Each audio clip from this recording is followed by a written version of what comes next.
السلام علیکم ورحمۃ اللہ وبرکاتہ۔ الحمد للہ والصلاة والسلام علی رسول اللہ وعلی آلہ واصحابہ ومن والاه اما بعد۔ میرے بھائیوں، اسلام کے محاسن میں بہت سارے محاسن ہے، اور وہ محاسن یہ ہے کہ آگے آنے والے گناہوں کے لیے پہلے سے اللہ کے دین میں سد باب ہے، دروازے ہیں، ان کو اللہ سبحانہ و تعالیٰ نے بند رکھنے کا حکم دیا ہے۔ جس طرح کہ اس ایک آیت پر خطبہ مشتمل تھا، اور اس ایک آیت میں اللہ سبحانہ و تعالیٰ نے ہمیں ہمیشہ کے لیے جہنم کا ایندھن بننے سے اپنے آپ کو بچانے کا حکم دیا ہے۔ چنانچہ اللہ سبحانہ و تعالیٰ کی اس صورت میں، سورۃ الفرقان میں عباد الرحمن کے خاص صفات بیان کیے گئے ہیں کہ عباد الرحمن یہ ہے، یہ اور پھر آخر میں اللہ رب العالمین نے فرمایا والذین لا يدعون مع اللہ الہا آخر۔ عباد الرحمن وہ ہے جو اللہ کے ساتھ کسی اور کو الہ مان کر نہیں پکارتے، اور پھر وَلَا يَقْتُلُونَ النَّفْسَ الَّتِي حَرَّمَ اللَّهُ إِلَّا بِالْحَقِّ۔ کسی مسلم کو وہ نہیں قتل کرتے، کسی کے جان کو وہ نہیں لیتے، إِلَّا بِالْحَقِّ، مگر یہ کہ حق کے ساتھ۔ اور حق کے ساتھ وہ بات حدیث میں بیان ہو گئی ہے کہ مسلم کا خون حرام ہے، إِلَّا یہ کہ تین باتوں کا وہ ارتکاب کرے، شادی شدہ ہو، زنا کا ارتکاب کرے تو پھر اس کے لیے رجم ہے، اور اسی طریقے سے اگر کسی اور کو قتل کرے تو بدلے میں یہ قتل کیا جائے گا، اور اگر اپنی دین کو چھوڑے، اسلام قبول کر کے پھر اسلام کو چھوڑے، مرتد ہو جائے تو پھر اس کا قتل ہے۔ لیکن یہ تینوں باتیں میرے اور آپ کے ہاتھ میں نہیں ہے، یہ مسلمانوں کی ایک حکومت ہوگی، وہ حکومت جو ہے نا اس شخص کو سزا دے گا اور یہ قتل کر دے گی حکومت۔ کیوں؟ اگر حکومت نہ قتل کرے، عام لوگ اس کام کو اپنے ہاتھ میں لے لے تو میرے بھائیوں، لوگ اپنے جو ہے نا مسالک کو دلیل بنا کر کسی کی بھی خون کو لے سکتے ہو، اور اسی طریقے سے کسی کو بھی قتل کر سکتے ہو، اور اللہ اس بات کا اجازت نہیں دیتا۔ تو میرے بھائیوں، پہلی بات جو اس میں ہے خطبے میں، وہ ہے اجتناب عن الشرک، شرک سے اپنے آپ کو بچانا۔ اور میرے بھائیوں، شرک کے بارے میں اللہ سبحانہ و تعالیٰ کا اٹل فیصلہ آ گیا ہے کہ اللہ سبحانہ و تعالیٰ مشرک کو نہیں معاف کرتا۔ شرک کے علاوہ جو بھی گناہ ہو اللہ رب العالمین چاہے تو معاف کر دے گا، لیکن اللہ مشرک کو کبھی بھی نہیں بخشتا، یہ اللہ کا اٹل فیصلہ ہے۔ اور میرے بھائیوں، اسی طریقے سے قاتل کے بارے میں بھی اللہ کے رسول کا فرمان ہے، ابو داؤد کی حدیث ہے، ابو الدرداء رضی اللہ عنہ اس کا راوی ہے کہ اللہ سبحانہ و تعالیٰ نے مشرک کے لیے اور قاتل النفس کے لیے، کسی مسلم کو قتل کرنے والے کے لیے ہمیشہ کے لیے جہنم کا وعید سنایا ہے، عذاب سنایا ہے۔ اور اسی طریقے سے اللہ کے رسول کا فرمان ہے کہ مومن اپنی دین میں ترقی میں ہوتا ہے الا یہ کہ وہ حرام خون کا ارتکاب کرے، یعنی کسی کو قتل کرے۔ تو میرے بھائیوں، شرک کے بارے میں نبی علیہ السلام کی بھی فرامین ہے، قرآنی آیتیں بھی ہے، آپ لوگوں نے سنی ہے۔ تیسری بات جو اس خطبے میں ہے، کیونکہ میں اختصار سے آپ بھائیوں کے سامنے بات رکھنا چاہتا ہوں، وہ یہ ہے زنا کا ارتکاب۔ تو زنا کے بارے میں اللہ سبحانہ و تعالیٰ نے پہلے سے دروازے بند کر کے رکھے ہیں، دروازے بند کرنے کا حکم دیا ہے، اور فرمایا وَلَا تَقْرَبُوا الزِّنَا، زنا کے قریب بھی نہ پٹکو۔ زنا کے قریب پٹکنا، وہ ساری باتیں آپ لوگوں کو معلوم ہے۔ یہ موبائل دیکھنا، اس میں جو ہے نا وہ ایک ویب سائٹ کو کھولنا، اور اسی طریقے سے فضول ان چیزوں میں داخل ہونا، یہ زنا کا ارتکاب ہے گویا کہ، کیونکہ زنا کوئی ہر وقت نہیں کرتا، پھر جو ہے نا جس وقت مرضی چاہے تو زنا کر لیتا ہے۔ وہ ہاتھوں کا زنا ہے، وہ آنکھوں کا زنا ہے، جس طرح اللہ کے رسول نے فرمایا انسان کے آنکھوں پر بھی زنا لکھا گیا ہے، انسان کے دل پر بھی زنا لکھا گیا ہے، انسان کے پیروں پر بھی زنا لکھا گیا ہے، اور انسان کے ہاتھوں پر بھی زنا لکھا گیا ہے۔ اور اللہ کے رسول نے فرمایا وَالْفَرْجُ يُصَدِّقُهُ أَوْ يُكَذِّبُهُ، پھر جو ہے نا شرمگاہ کی بات آتی ہے، شرمگاہ یا تصدیق کرتی ہے حرام کا ارتکاب کر کے، یا تکذیب کرتی ہے اور پھر انکار کر کے۔ تو میرے بھائیو، اللہ سبحانہ و تعالیٰ نے اسی طریقے سے آنکھوں کے بارے میں حکم دیا ہے کہ ہم نظر جھکا کر چلے۔ قرآن میں ہے اللہ سبحانہ و تعالیٰ نے مردوں کے بارے میں یہ فرمایا، اور پھر مومن عورتوں کے بارے میں وَقُلْ لِلْمُؤْمِنِينَ، کہیے مومنوں کو يَغُضُّ مِنْ أَبْصَارِهِمْ کہ اپنے نظروں کو جھکائے، وَيَحْفَظُوا فُرُوجَهُمْ اور اپنے شرمگاہوں کی حفاظت کرے، ذَلِكَ أَزْكَىٰ لَهُمْ یہ نظروں کو جھکانا اور اپنے آپ کو بچانا یہ ہے ان کے لیے پاکی کا ذریعہ۔ ان اللہ خبیر بما یصنعون، یقیناً جو کچھ یہ کرتے ہیں اللہ اس کو جانتا ہے۔ اور میرے بھائیو، اللہ کے رسول صلی اللہ علیہ وسلم کا اس بارے میں فرمان ہے، نبی علیہ السلام نے فرمایا، بخاری اور مسلم کی حدیث ہے، ایاکم والجلوس بالطرقات، خبردار اپنے آپ کو بچاؤ راستوں میں بیٹھنے سے، گلیوں میں، گھروں کے سامنے نہ بیٹھو۔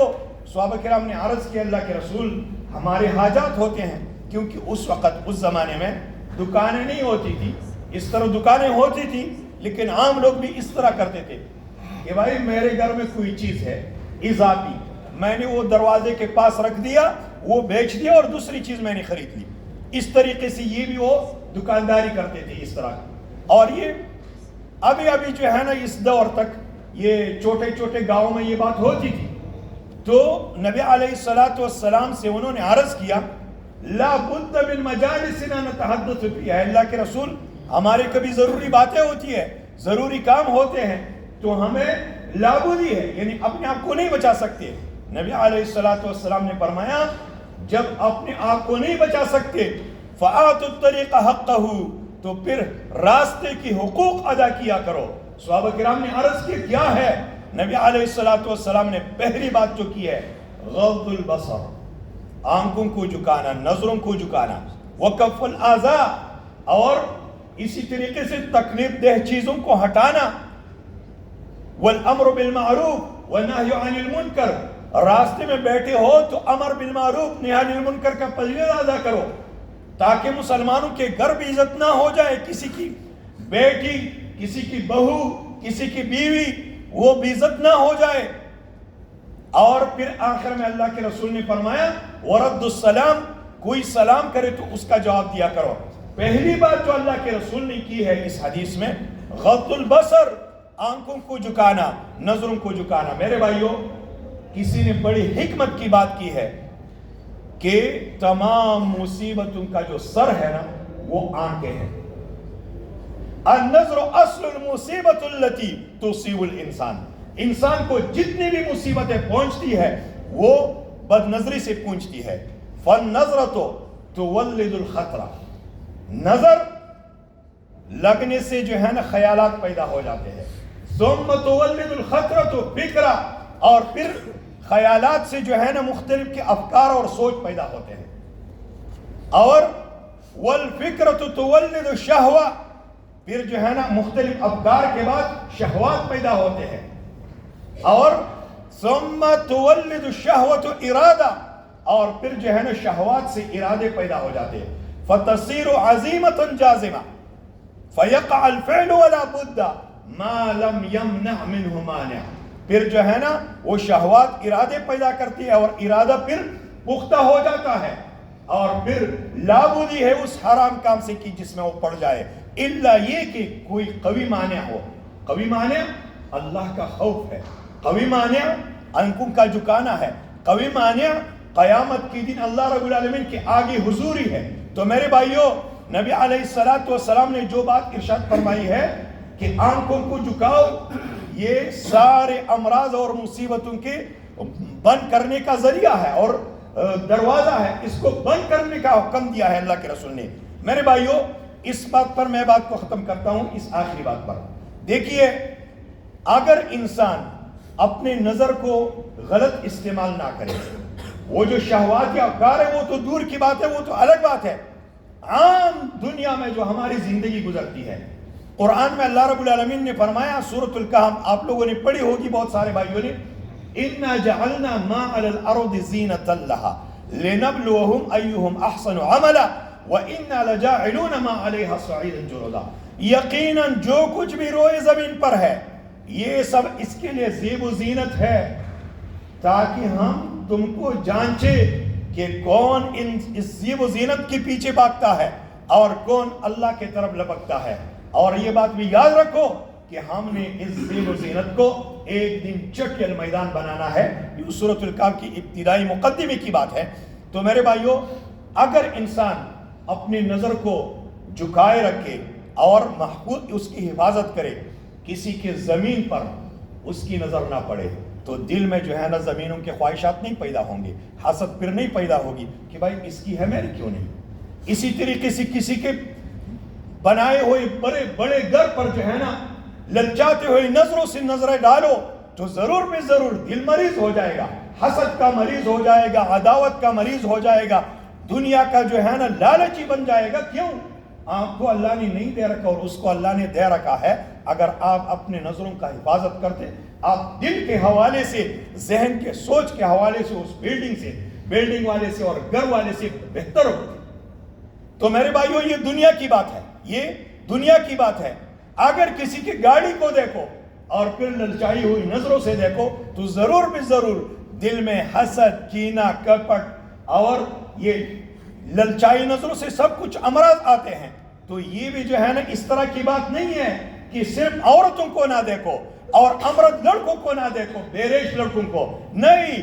دنیا میں جو کچھ لوگوں نے اپنے لیے بنا کے رکھا ہے اس پر نظر ڈالو تو یہ ذہن میں لاؤ، کل التراب فوق التراب، جو کچھ ہے مٹی کے اوپر مٹی ہے اور اللہ نے ان کو دے رکھا ہے، میری مقدر میں اللہ نے نہیں لکھا، لہٰذا میں اس طرح جو ہے نا وہ للچتی ہوئی آنکھوں سے کسی چیز کو نہیں دیکھوں گا. اور میرے بھائیو، یہ اپنے دل کو صحیح سلامت رکھنے کا ایک ذریعہ بھی ہے. جو بیماریاں ہیں نا، جسمانی بیماریاں، وہ بھی جو ہے نا بد نظری سے پیدا ہوتی ہے. آپ طرح طرح کے امراض کی بیمار ہو سکتے ہو جب اس طرح کے نظر کا حفاظت نہیں کرتے. اور یہ دوسری بات تو ہے ہی، اگر کسی نے بد نظری کی، بد نظری جو ہے نا اس کی موبائل، یوٹیوب، اسی طریقے سے یہ فیس بک، ان چیزوں پر پڑی، یہ اس کے لیے 3 راستے ہیں. کتنے؟ 3 راستے ہیں. وہ تینوں اس کے پاس نہیں ہے کیونکہ یہ مسافر ہے، کسی کے سکن میں رہتا ہے، اس کے پاس اس کی بیوی نہیں ہے. تو وہ جو تینوں راستے ہیں تینوں حرام کے ہیں، تینوں راستے ہیں تینوں حرام کے ہیں. تو یا وہ تینوں راستوں کا ارتکاب کر کے زانی بن جائے گا اور یا اس سے اپنے آپ کو روکے گا. تو یہاں چیز بھی ایسی دیکھی ہے جو اس کے اندر گرمی پیدا کرنے والی چیز ہے، تو میرے بھائیو یہ برباد ہو جائے گا، ہے کہ نہیں؟ اور اتنی تقوی اس میں نہیں ہے کہ اس سے بچ جائے. تو میرے بھائیو، جو بھائی رات کو اپنی موبائل پر قرآن پڑھتا ہے، موبائل پر قرآن پڑھنا ٹھیک ہے، کیا ہے؟ ٹھیک ہے. باقی چیزوں کو بندہ سائٹ پر رکھے، ڈیلیٹ کر دے، تصویریں وغیرہ نہ رکھے. یہ اگر کسی کو یہ کہا جائے کہ بھائی موبائل میں یہ چیزیں نہ رکھو، تو ایک ساتھی نے یہ کہا تھا، ایک آدمی نے، کہ بھائی پھر تو میں موبائل میں قرآن نہیں رکھ سکتا. مطلب یہ کہ میں قرآن یعنی ان تصاویر کے لیے میں قرآن سے جو ہے نا دور رہنا پسند کرتا ہوں، لیکن تصاویر کو اس سے بغیر مجھے وہ کوئی چارہ کار نہیں ہے. یہ کتنی ضعف الایمانی ہے، ضعف الاعتقادی ہے کہ نہیں؟ تو میرے بھائیو، وہ پشتو میں مثال ہے، کہاوت ہے کہ مغل میں میم ہے، مغل میں، اور یہ پشتو کا بہت بڑا مشہور شاعر تھا خوشحال خان خٹک، یہ ان کی کہاوت ہے کہ مغل میں تو میم ہے، اگر موبائل میں کوئی چیز ہے وہ تو قرآن ہے. کیوں؟ رات کو آپ جو ہے نا چارپائی پر لیٹ گئے تو ایسا تو نہیں کر سکتے کہ لائٹ کو جلاؤ اور قرآن پڑھو.